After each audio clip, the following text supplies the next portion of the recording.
Budget 2013 ಎಲ್ಲರ ನಿರೀಕ್ಷೆ ಇದರ ಮೇಲೆ ಇದೆ. ಇಬ್ಬರು ವಿಶೇಷ ಅತಿಥಿಗಳು ನಮ್ಮ ಜೊತೆ ಇದ್ದಾರೆ, ಅವ್ರ ಜೊತೆ ಮಾತಾಡೋಣ. ರಘುನಾಥ್ ಸರ್, ಸರ್ಕಾರದ ಕೊನೆಯ ಬಜೆಟ್, ಬಹುನಿರೀಕ್ಷಿತ ಬಜೆಟ್, ಏನು ಕೊನೆ ಬಾರಿ ಏನು ಕೊಡ್ತಾರೆ ಅಂದರೆ ಈ ಸರ್ಕಾರದ ಕೊನೆಯ ಬಜೆಟ್. ಸೊ ಏನೆಲ್ಲ ನಿರೀಕ್ಷೆಗಳನ್ನು ಶ್ರೀಸಾಮಾನ್ಯ ಹಾಗೂ ಇನ್ನಿತರ ವರ್ಗದವರು ಎಲ್ಲರೂ ಇಟ್ಕೋಬಹುದು? ಒಂದು ಮೊದಲನೇದಾಗಿ ಇದು ನಮ್ಮ ಕೊನೆ ಬಜೆಟ್ ನಾನು ಒಪ್ಪಲ್ಲ. ಸರ್ಕಾರದ ಈ ಸರ್ಕಾರದ ಅವಧಿಯ ಕೊನೆ ಬಜೆಟ್ ಅಂತ ನಾನು ಒಪ್ಪಬಹುದು. ಅದೇ ಈ ಸರ್ಕಾರದ ಕೊನೆಯ ಬಜೆಟ್. ಎರಡನೇದಾಗಿ ಸ್ವತಂತ್ರ ಆಗಿ 63 ವರ್ಷ ಆದರೂ ನಮ್ಮ ರಾಜ್ಯದಲ್ಲಿ ಭಾರತೀಯ ಜನತಾ ಪಕ್ಷದ ನೇತೃತ್ವ ಸರ್ಕಾರ ಈ ರಾಜ್ಯದಲ್ಲಿ ಅಧಿಕಾರ ಬಂದ ಮಗೆ ಎಷ್ಟು ಜನಪರವಾದಂಥ ಒಂದು ಬಜೆಟನ್ನು ಕೊಟ್ಟಿದ್ದೋ ಹಿಂದೆದಂಥ ಯಾವ ಸರ್ಕಾರ ಕೊಟ್ಟಿಲ್ಲ. ಇದನ್ನು ಪಕ್ಷಾತೀತವಾಗಿ ಒಪ್ಪಲೇಬೇಕು. ಉದಾಹರಣೆಗೆ ಇಡೀ ದೇಶದಲ್ಲಿ ಅಗ್ರಿಕಲ್ಚರ್ ಬಜೆಟ್ ಮಂಡನೆ ಮಾಡಿದ ಪ್ರಥಮವಾಗಿ ಭಾರತೀಯ ಜನತಾ ಪಕ್ಷ ಸರ್ಕಾರ ಕರ್ನಾಟಕ ರಾಜ್ಯದಲ್ಲಿ. ಈ ದೇಶದಲ್ಲಿ 1% ರೈತರಿಗೆ ಬಡ್ಡಿನಲ್ಲಿ 1% ಬಡ್ಡಿನಲ್ಲಿ ಸಾಲ ಕೊಟ್ಟಂತ ಸರ್ಕಾರ ಭಾರತೀಯ ಜನತಾ ಪಕ್ಷ ಸರ್ಕಾರ ಕರ್ನಾಟಕದಲ್ಲಿ. ಎರಡನೇದಾಗಿ ಬರಗಾಲದ ಸಂದರ್ಭದಲ್ಲಿ ರೈತರಿಗೆ 25,000ವರೆಗೆ ಸಾಲ ಮನ್ನಾವನ್ನು ಮಾಡಿದಂಥ 3,500 ಕೋಟಿ ರೂಪಾಯಿ ಸಾಲವನ್ನು ಸಂಪೂರ್ಣ ಮನ್ನಾ ಮಾಡಿದಂಥ ಸರ್ಕಾರ ಭಾರತೀಯ ಜನತಾ ಪಕ್ಷ ಸರ್ಕಾರ. ನಮ್ಮ ಸರ್ಕಾರ ಈ ರಾಜ್ಯದಲ್ಲಿ ಬಂದ ಮೇಲೆ ಕಳೆದ 4 ವರ್ಷಗಳಲ್ಲಿ 4 ಬಜೆಟ್ಗಳಲ್ಲಿ ನೇರವಾಗಿ ಬಡ ಜನರಿಗೆ, ಅದು ಅಂಗವಿಕಲರಿರ್ಬೋದು, ಮಹಿಳೆಯರಿರ್ಬೋದು, ವೃದ್ಧಾಪ್ಯ ವೇತನ ಇರ್ಬೋದು, ಅಥವಾ ಹುಟ್ಟಿದಂಥ ಒಂದು ಹೆಣ್ಣು ಮಗುವಿಗೆ ಭಾಗ್ಯಜ್ಯೋತಿ ಯೋಜನೆಯಲ್ಲಿ ನೇರವಾಗಿ ಒಂದು ಹೆಣ್ಣು ಮಗುವಿಗೆ ಅನುಕೂಲವಾಗುವಂಥ ಒಂದು ಬಜೆಟ್ ಆಗಿರ್ಬೋದು. ಈ ಥರ ಎಲ್ಲ ಕ್ಷೇತ್ರಗಳಲ್ಲಿ ನಗರ ಅಭಿವೃದ್ಧಿ ಆಗಿರ್ಬೋದು, ಗ್ರಾಮೀಣ ಅಭಿವೃದ್ಧಿ ಆಗಿರ್ಬೋದು, ಸರ್ವ ದೃಷ್ಟಿಯಿಂದನೂ ಕಳೆದ 4 ವರ್ಷದಿಂದ ಈ ರಾಜ್ಯ ಕಂಡರಿಯದಂಥ ಒಂದು ಜನಪರವಾದಂಥ ಬಜೆಟನ್ನು ಕೊಟ್ಟಿರೋ ಹೆಮ್ಮೆ ಭಾರತೀಯ ಜನತಾ ಪಕ್ಷ ಸರ್ಕಾರಕ್ಕಿದೆ. ಮತ್ತು ಈ ಸಾರಿ ಕೂಡ ನಾವು ಜನಪರವಾದಂಥ ಇನ್ನೂ ಜನರಿಗೆ ಮೆಚ್ಚುಗೆ ಆಗುವಂಥ ಬಜೆಟ್ನ ಕೊಡ್ತೀವಿ ಅನ್ನೋಂಥ ಸಂಪೂರ್ಣ ವಿಶ್ವಾಸ ನನಗಿದೆ. ಯತ್ನಾಳ್ರಿ, ನೀವೇನಂತೀರಾ? ಈ ದೇಶದ ದಕ್ಷಿಣ ಭಾರತದ ಮೊದಲ BJP ಸರ್ಕಾರ, ಕೊನೆಯ BJPಯ ಆಡಳಿತದ ಸರ್ಕಾರವಾಗಿ ಅನವಶ್ಯಕವಾಗಿ ಇವತ್ತು ಬಜೆಟನ್ನು, ಕೊನೆಯ ಬಜೆಟನ್ನು ಸನ್ಮಾನ್ಯ ಜಗದೀಶ್ ಶೆಟ್ಟರ್ ಅವರು ಮಂಡಿಸ್ತಾ ಇದ್ದಾರೆ. ಇದಕ್ಕೆ ಯಾವುದೇ ರೀತಿಯ ಪಾವಿತ್ರ್ಯತೆ ಇಲ್ಲ ಈ ಬಜೆಟ್ಗೆ. ಯಾಕಂದರೆ ಇವರು ಈ ತಿಂಗಳು 8ನೇ ತಾರೀಕಿಗೆ ಬಜೆಟನ್ನು ನಾಳೆ ಮಂಡನೆ ಮಾಡ್ತಾರೆ. ಇದು ವೋಟ್ ಆನ್ ಅಕೌಂಟ್ ಆಗಿ ಇದು ಜಾರಿ ಆಗಬೇಕಾಗಿದ್ದು ಏಪ್ರಿಲ್ 1ರಿಂದ.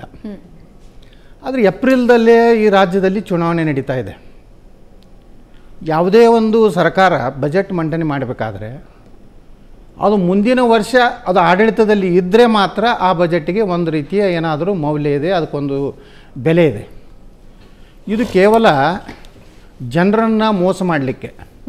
ಇವತ್ತು ರಘುನಾಥ್ ಮಲ್ಕಾಪುರ್ ಅವರು ಹೇಳಿದ್ರು, ನಾವು ರೈತರ ಸಾಲ ಮನ್ನಾ 25,000 ರೂಪಾಯಿ ಮಾಡಿದ್ದೀವಿ, ಭಾಗ್ಯಲಕ್ಷ್ಮಿ ನಾವು ಮಾಡಿದ್ದೀವಿ, ಮಹಿಳೆಯರಿಗೆ ಸೈಕಲ್ ಸಾಲ, ಮಕ್ಕಳಿಗೆ ಸೈಕಲ್ ಕೊಡುವಂಥ ಕಾರ್ಯಕ್ರಮ, ವೃದ್ಧಾಪ್ಯ ವೇತನ 100 ಇದ್ದಿದ್ದು 400 ಮಾಡಿದ್ದು, ಎಲ್ಲನೂ ಸನ್ಮಾನ್ಯ ಕುಮಾರಸ್ವಾಮಿ ಅವರು ಈ ರಾಜ್ಯದ ಮುಖ್ಯಮಂತ್ರಿಗಳಿದ್ದಾಗ ಆದಂಥದ್ದು.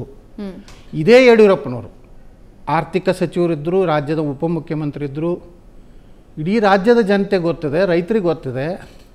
ಯಡಿಯೂರಪ್ಪನವರ ಹೇಳಿಕೆ ಮಾಧ್ಯಮಗಳಲ್ಲಿ ಬಂದಿದೆ, ನಾನು ರೈತರ ಸಾಲ ಮನ್ನಾ ಮಾಡಲು ಸಾಧ್ಯ ಇಲ್ಲ, ನನಗೇನು ರಿಸರ್ವ್ ಬ್ಯಾಂಕ್ನವರು ನೋಟು ಪ್ರಿಂಟ್ ಮಾಡುವಂಥ ಮಷಿನ್ ನಾನು ಕೊಟ್ಟಿಲ್ಲ. ಇದು ಸನ್ಮಾನ್ಯ ಯಡಿಯೂರಪ್ಪನವರು ಅರ್ಥ ಸಚಿವರಾಗಿ ಹೇಳಿದಂಥ ಮಾತು. ಸನ್ಮಾನ್ಯ ಕುಮಾರಸ್ವಾಮಿ ಅವರು ಕ್ಯಾಬಿನೆಟ್ನಲ್ಲಿ ನಾನು ರೈತರ ಸಂಪೂರ್ಣ ಸಾಲ ಮನ್ನಾ ಮಾಡಬೇಕು ಅನ್ನೋಂಥ ನಿರ್ಣಯ ಮಾಡಿದ್ದೇನೆ. ಒಂದು ವೇಳೆ ನೀವು ಕನಿಷ್ಠ ನೀವಿಷ್ಟು ವಿರೋಧ ಮಾಡ್ತೀರಂದಮೇಲೆ ಕನಿಷ್ಠ 25,000 ರೂಪಾಯಿ ಸಾಲ ಮನ್ನಾ ಮಾಡೋದಿಲ್ಲ ಅಂದರೆ ವಿಧಾನಸಭೆಯನ್ನು ವಿಸರ್ಜನೆ ಮಾಡಿ ಜನರ ಹತ್ರ ಹೋಗ್ತೀನಿ ಅಂದಾಗ ಅನಿವಾರ್ಯವಾಗಿ BJPಯ ಮಂತ್ರಿಗಳು, ಉಪಮುಖ್ಯಮಂತ್ರಿಗಳು ಒಪ್ಕೊಂಡ್ರು. ಇದು ನಾವು ಕಂಡಂಥ ಕಟು ಸತ್ಯ. ಈ ಎಲ್ಲ ಯೋಜನೆಗಳನ್ನು ಬಿಟ್ಟರೆ 5 ವರ್ಷದಲ್ಲಿ ನೀವು ಮಾಡಿದ್ದಾದ್ರೇನು? ನೀವು ಹೇಳ್ತೀರಿ ಬಜೆಟ್ನಲ್ಲಿ ನಾವು ಕೃಷಿ ಬಜೆಟನ್ನು ಏನು ದುರ್ದೈವ ಈ ದೇಶದಲ್ಲಿ. ಕೃಷಿ ಬಜೆಟ್ ಯಾವಾಗಲೂ ಪ್ರತಿಯೊಂದು ಇಲಾಖೆದು ಬಜೆಟ್ನಲ್ಲಿ ಕೂಡೇ ಒಂದು ಬುಕ್ ಆಗಿರ್ತದೆ, ಪುಸ್ತಕ ಆಗಿರ್ತದೆ. ಕೃಷಿ, ಕೈಗಾರಿಕೆ, ತೋಟಗಾರಿಕೆ ಎಲ್ಲ ಇಲಾಖೆದು ಒಂದು 10-15 ಪೇಜದು ಆ ಬಜೆಟ್ನಲ್ಲಿ ಸೇರಿರ್ತದೆ. ಆ ಬಜೆಟ್ನಲ್ಲಿರುವಂಥ ಕೃಷಿಗೆ ಸಂಬಂಧಪಟ್ಟಂಥ ಏನು ಬಜೆಟ್ನ ಇದು ಇರ್ತದೆ ಅದನ್ನು ಕಿತ್ತಿ ಹಾಕಿ ಒಂದು ಬೇರೆ ಪುಸ್ತಕದಲ್ಲಿ ಅದನ್ನು ಪ್ರಿಂಟ್ ಮಾಡಿಸಿ ಅದನ್ನು ತಮ್ಮ ಮನೆಯಿಂದ ವಿಧಾನಸೌಧದವರೆಗೆ ಅದನ್ನು ಮೆರವಣಿಗೆ ಮಾಡಿಕೊಂಡು, ಯಾರೂ ಈ ದೇಶದ ಅರ್ಥಮಂತ್ರಿಗಳು ಈ ರೀತಿ ಮಾನ ಮರ್ಯಾದೆ ಲಜ್ಜೆಗಟ್ಟು, ಯಾಕಂದರೆ ಯಡಿಯೂರಪ್ಪನವ್ರ ಭಾಷೆಯಲ್ಲಿ ಹೇಳ್ಬೇಕಾದ್ರೆ ಲಜ್ಜೆಗಟ್ಟಂಥ ಮುಖ್ಯಮಂತ್ರಿ ಯಡಿಯೂರಪ್ಪನವರು ಕೃಷಿ ಬಜೆಟ್ ಏನು ಮಾಡಿದ್ದಾರೆ? ಏನು ರೈತರ ಸಾಲ ಮನ್ನಾ ಮಾಡಿದ್ರ? ಅಥವಾ ಏನಾದರೂ ಒಂದು ಹೊಸ ಯೋಜನೆಯನ್ನು ಇಡೀ ಕೃಷ್ಣಾ ಮೇಲ್ದಂಡೆ ಯೋಜನೆಯಲ್ಲಿ ಬೇಕಾದಂಥ 60,000 ಕೋಟಿ ರೂಪಾಯಿಯನ್ನು ಸಂಪೂರ್ಣವಾಗಿಂದು ಯಾವ ರೀತಿ ಆಂಧ್ರ ಪ್ರದೇಶದಲ್ಲಿ ಇವತ್ತು ಸುಮಾರು 60,000 ರಿಂದ 70,000 ಕೋಟಿ ರೂಪಾಯಿ ಖರ್ಚು ಮಾಡಿ ನೀರಾವರಿ ಯೋಜನೆಗಳನ್ನು ಮಾಡ್ತಾಯಿದ್ರು ಅಲ್ಲಿನ ಹಿಂದಿನ ಮುಖ್ಯಮಂತ್ರಿಗಳು. ಅಂಥದ್ದು ಏನಾದರೂ ಒಂದು ಕ್ರಾಂತಿಕಾರಿಯಾದಂಥ ನಿರ್ಣಯ ತೆಗೆದುಕೊಂಡ್ರೆ, ಅಥವಾ ಕಾವೇರಿಯಲ್ಲಿ ಇವತ್ತು ಸರ್ಕಾರ ಸಂಪೂರ್ಣವಾಗಿ ವಿಫಲ ಆಗಿದೆ. ಸಮರ್ಥವಾಗಿ ಇವತ್ತು ಸುಪ್ರೀಂ ಕೋರ್ಟ್ನಲ್ಲಿ ವಾದ ಮಾಡಲಿಲ್ಲ, ಅದು ಟ್ರಿಬ್ಯುನಲ್ ಮುಂದೆ ತನ್ನ ಕರ್ನಾಟಕದ ಹಿತವನ್ನು ಕಾಪಾಡುವಂಥದ್ದು 5 ವರ್ಷದಲ್ಲಿ ಮಾಡಲಿಲ್ಲ. ಇವತ್ತು ನಾಟಕೀಯ ರೀತಿಯಿಂದ ನಾಳೆ ಯಡಿಯೂರಪ್ಪನವರು ಪಾದಯಾತ್ರೆ ಮಾಡ್ತಾರೆ. ಇವರಿಗೆಲ್ಲ ನಾಚಿಕೆ ಆಗಬೇಕು. ಈ ರೀತಿ ಕರ್ನಾಟಕದ ಹಿತವನ್ನು ಸಂಪೂರ್ಣವಾಗಿ ನಿರ್ಲಕ್ಷ್ಯ ಮಾಡಿ ಮುಂದೆ ಕೆಲವೇ ದಿವಸಗಳಲ್ಲಿ ರಾಜ್ಯದಲ್ಲಿ ಚುನಾವಣೆ ಬರ್ತಾಯಿದೆ. ಕೇವಲ 60 ರಿಂದ 65 ದಿವಸದಲ್ಲಿ ಚುನಾವಣೆ ಬರ್ತಾಯಿದೆ.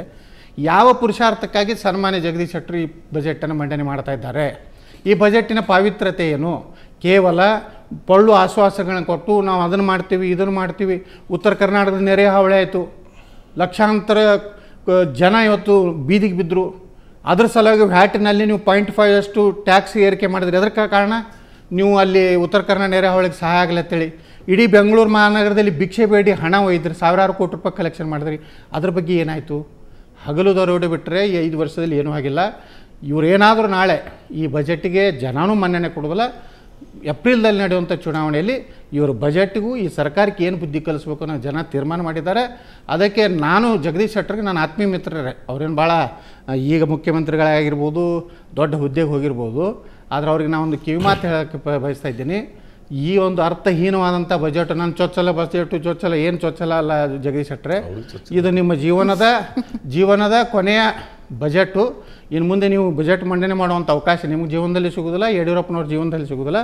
ದಯವಿಟ್ಟು ಮಾನ ಮರ್ಯಾದೆ ಇದ್ದರೆ ತಾವು ತಕ್ಷಣ ನಾಳೆನೇ ಬಜೆಟ್ ಮಂಡನೆ ಮಾಡದೆ ಲೇಖಾನುದಾನವನ್ನು ಪಡೆದುಕೊಂಡು ಗೌರವದಿಂದ ಉತ್ತರ ಕರ್ನಾಟಕ ಜನರ ಗೌರವದ ಪ್ರಶ್ನೆ ಏನು, ಮಾನ್ಯ ಮಠಾಧೀಶರನ್ನ ಮನೆಗೆ ಕರೆಸ್ಕೊಂಡು ಆ ಲಿಂಗಾಯತರು ಮಠಾಧೀಶರು ಆಶೀರ್ವಾದ ಮಾಡಿದ್ರು ಅಂತೇಳಿ ಯಡಿಯೂರಪ್ಪನವ್ರಿಗೆ ಒಂದು ಬ್ಲ್ಯಾಕ್ ಮೇಲ್ ಮಾಡುವಂಥ ತಂತ್ರ ಮಾಡಿ ನೀವು ಮುಂದುವರಿಬೇಕನ್ನತ್ತ ಏನು ಕುತಂತ್ರ ಮಾಡ್ತಾ ಇದ್ದೀರಿ. ಇದಕ್ಕೆ ಯಾವುದೂ ಬೆಲೆ ಇಲ್ಲ. ತಕ್ಷಣ ನೀವು ವಿಧಾನಸಭೆಯಿಂದ ನೇರವಾಗಿ ನೀವು ಬೇಕಾದರೆ ಯಡಿಯೂರಪ್ಪನವ್ರಿಗೆ ಮೆರವಣಿಗೆ ಮಾಡ್ಕೊಂಡು ಹೋಗ್ತಿದ್ರೆ ಹೋಗಿ ರಾಜೀನಾಮೆ ಕೊಟ್ರೆ ಅಂತೇಳಿ ನಾನು ಆಗ್ರಹ ಮಾಡ್ತೀನಿ. ಓಕೆ ರಘುನಾಥ್, ಇನ್ನೊಂದು ಯತ್ನಾಳ್ ಅವರು ಹೇಳಿದ ಹಾಗೆ ಸಾಮಾನ್ಯ ಜನರ ಪ್ರಶ್ನೆ, ಇದು ಒಂದು ತೋರಿಕೆಯ ಬಜೆಟ್, ಮುಂದೆ ಚುನಾವಣೆಯ ಪ್ರಣಾಳಿಕೆಯನ್ನ ಬಿಜೆಪಿ ನಮ್ಮ ಮುಂದೆ ಇಡ್ತಾ ಇದೆ ಅನ್ನೋ ಪ್ರಶ್ನೆಗಳು ಸಾರ್ವಜನಿಕರಿಂದ ಕೇಳಬಹುದು.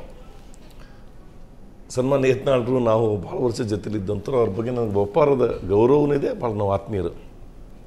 ಅವ್ರು ಹಿರಿಯರು ಕೂಡ, ಕೇಂದ್ರದ ಮಂತ್ರಿಯಾಗಿದ್ದವರು. ನಾಡಿನ ಜನತೆ ನೋಡ್ತಾ ಇದ್ದಾರೆ. ನಾನು ಅವ್ರಿಗೆ ವಿನಂತಿ ಮಾಡ್ತಾ ಇದ್ದೀನಿ, ನಾವೇನಾದರೂ ನಾಳೆ ಬಜೆಟ್ ಮಂಡನೆ ಮಾಡ್ತಿದ್ದೀವಿ ಅಂದರೆ ಇದು JDSನವರು ಉಪಕಾರದಿಂದಲ್ಲ, ಇದು ಕಾಂಗ್ರೆಸ್ನವರು ಉಪಕಾರದಿಂದಲ್ಲ.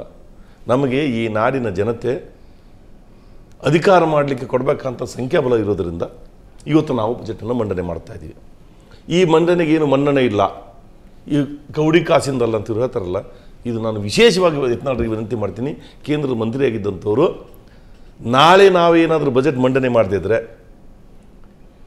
ಲೇಖಾನುದಾನವನ್ನು ಈ ಅಧಿವೇಶನದಲ್ಲಿ ನಾವು ಪಡೆದೇ ಇದ್ದರೆ, ಏಪ್ರಿಲ್ ತಿಂಗಳಲ್ಲಿ ಮೇ ತಿಂಗಳಲ್ಲಿ ನೀವು ಖರ್ಚು ವೆಚ್ಚ ಹೆಂಗೆ ಮಾಡ್ತೀರಿ? ಅಭಿವೃದ್ಧಿ ಕೆಲಸ ನಿಲ್ಲಿಸ್ತೀರಾ? ಈ ರಾಜ್ಯದ್ದು ಸರ್ಕಾರಿ ನೌಕರಿ ಕೊಡಬೇಕಾದ ಸಂಬಳವನ್ನು ಎಲ್ಲಿಂದ ಕೊಡ್ತೀರಿ ಅನ್ನಂಥ ಕನಿಷ್ಠ ಇದನ್ನೂ ಇಲ್ಲ ಅಂದರೆ ದಯವಿಟ್ಟು ನಾನು ಕ್ಷಮಿಸ್ಬೇಕು ಹಿರಿಯರು. ಇದು ನಮ್ಮ ಜವಾಬ್ದಾರಿ ಹೌದು, ನಮ್ಮ ಬದ್ಧತೆ ಹೌದು. ಒಂದು ನಿಮಿಷ ನಾ ಹೇಳ್ತೇನೆ, ಕನಿಷ್ಠ ನಿಮಗೆ ಜ್ಞಾನ ಇಲ್ಲ.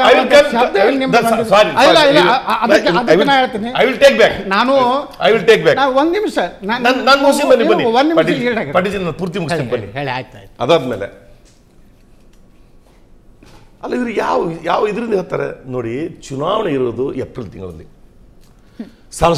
ಸರ್ಕಾರ ರಚನೆಯಾಗಬೇಕಾದದ್ದು ಮೇ ತಿಂಗಳಲ್ಲಿ. ಏಪ್ರಿಲ್ ಮತ್ತು ಮಾರ್ಚ್ಗೆ ಹಳೆ ಬಜೆಟಿನ ಅವಧಿ ಮುಗಿದೋಗುತ್ತೆ.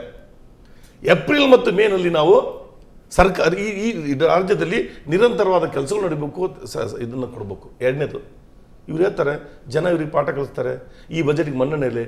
ನಮಗೆ ಜನರ ಮೇಲೆ ಸಂಪೂರ್ಣ ವಿಶ್ವಾಸ ಇದೆ, ನಮ್ಮ ಕಾರ್ಯಕರ್ತರ ಮೇಲೆ ನಮ್ಗೆ ಸಂಪೂರ್ಣ ವಿಶ್ವಾಸ ಇದೆ. ಕಳೆದ 4 ವರ್ಷದಿಂದ ನಾವು ಏನು ಯೋಜನೆಗಳನ್ನು ಜನರಿಗೆ ಕೊಟ್ಟಿದ್ವಿ, ಈ ನಾಡಿನ ಜನತೆ ಕೊಟ್ಟಿದ್ವಿ, ಅದ್ರ ಮೇಲೆ ನಮ್ಗೆ ವಿಶ್ವಾಸ ಇದೆ. ನಾವು ಏನು ಬಜೆಟನ್ನು ಮನ್ನಣೆ ಮಾಡ್ತೀವೋ, ಬಜೆಟ್ನಲ್ಲಿ ಏನು ಆಶ್ವಾಸನೆ ಕೊಡ್ತೀವೋ, ಆ ಆಶ್ವಾಸನ ಮುಂದೆ ನಾವು ಸರ್ಕಾರದಲ್ಲಿ ಬಂದು ಮತ್ತೆ ನಾವು ಅನುಷ್ಠಾನವನ್ನು ಮಾಡ್ತೀವಿ ಅನ್ನೋಂಥ ಮಾತು ಭಾಳ ಇದರಿಂದ ಏನು ಒಂದು ಕಾನ್ಫಿಡೆನ್ಸ್ ಅಂತ ಹೇಳಲಿಕ್ಕೆ ನಾನು ಓಕೆ ಸರ್, ಯತ್ನಾಳ್ರೆ ನಿಮ್ಮ ಜೊತೆ ಮಾತಾಡ್ತೀನಿ ನಾನು. ಈಗ ಇನ್ನೊಬ್ರು ಅತಿಥಿ ನಮಗೆ ದಾವಣಗೆರೆಯಿಂದ ರಾಜ್ಯ ಕಬ್ಬು ಬೆಳೆಗಾರರ ಸಂಘದ ತೇಜಸ್ವಿ ಪಟೇಲ್ ಅವರು ನಮ್ಮನ್ನ ಜಾಯ್ನ್ ಆಗ್ತಾರೆ. ಆದರೆ ಅದಕ್ಕೂ ಮುಂಚೆ ಒಂದು ಚಿಕ್ಕ ಬ್ರೇಕ್ ತಗೊಳ್ಳಿ.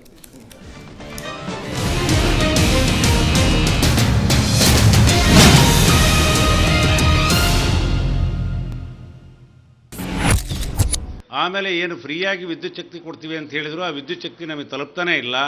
ಫ್ರೀ ಅನ್ನೋದು ಹೆಸರು ಹೇಳ್ತಾ ಇದ್ದಾರೆ ಹೊರತು ದಿನಕ್ಕೆ 2 ಗಂಟೆ 3 ಗಂಟೆ ವಿದ್ಯುತ್ ಶಕ್ತಿನೂ ಕೂಡ ಕೊಡ್ತಾ ಇಲ್ಲ. ಆಮೇಲೆ ಹಳ್ಳಿಗಳ ವಾತಾವರಣ, ಹಳ್ಳಿಗಳಲ್ಲಿ ಬದುಕ್ತಾ ಇರ್ತಕ್ಕಂಥ ಸಣ್ಣ ರೈತರಿಗೆ ನಾವು ಮೊನ್ನೆ ಒತ್ತಾಯ ಮಾಡಿದ್ದೀವಿ. ಎತ್ತಿನ ಗಾಡಿಗೆ, ಆಮೇಲೆ ಎತ್ತು ಗಾಡಿಗೆ, ನೇಗಿಲು, ಸಣ್ಣ ಪುಟ್ಟ ರೈತರಿಗೆ ಬರೀ ಮಿಷನರಿ ಕೊಡ್ತಾ ಇದ್ದೀರಲ್ಲ, ಈ ಸಣ್ಣ ರೈತರಿಗೂ ಕೂಡ ಸಬ್ಸಿಡಿ ಕೊಡಬೇಕು ಅಂತಕ್ಕಂಥದ್ದು